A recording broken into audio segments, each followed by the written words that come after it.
ఆదిలాబాద్ బీజేపీలో ముసలం మొదలైంది. బీజేపీ ప్రకటించిన ఫస్ట్ లిస్ట్ లో తన పేరు లేకపోవడంపై ఎంపీ సోయం బాపురావు సంచలన వ్యాఖ్యలు చేశారు. తొలి జాబితాలో తనకు టికెట్ దక్కకుండా పార్టీ అగ్రనేతలే అడ్డుపడ్డారని ఆరోపించారు. ఆదివాసీ నేతనైనా తనకు టికెట్ దక్కకుండా పావులు కదిపారని ఆవేదన చెందారు. తాను ఎక్కడ గెలుస్తానో అనే భయం వాళ్లకు పట్టుకుందన్నారు. టికెట్ రాకపోతే నా దారి నేను చూసుకుంటా అంటూ సంచలన వ్యాఖ్యలు చేశారు బాపురావు.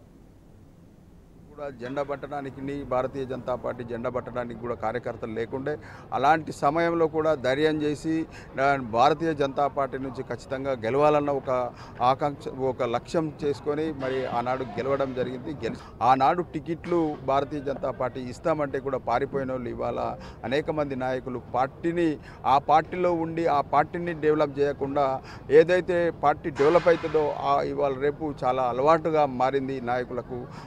ఏదైతే పార్టీ ఎవరైతే డెవలప్ చేసి పార్టీని బలోపేతం చేస్తారో అందులో వచ్చి సీటు తీసుకుంటే గెలిచే దానికి ప్రయత్నం చేస్తారు తప్ప పార్టీని డెవలప్ చేయడానికి ఎవరు ప్రయత్నం చేయరు. అలాంటిది టికెట్ రాని ఏడలా తప్పనిసరిగా రాజకీయ నాయకుడు ఎవరు కూడా సైలెంట్గా ఉండరు కదా, తప్పనిసరిగా ఆలోచిస్తారు దాని గురించి. రాజకీయంలో ఆయనతో కూడా చేయకపోతే అది రాజకీయమే కాదు, తప్పనిసరిగా అలాంటి వాళ్ళు అన్ని పార్టీల్లో ఉంటారు.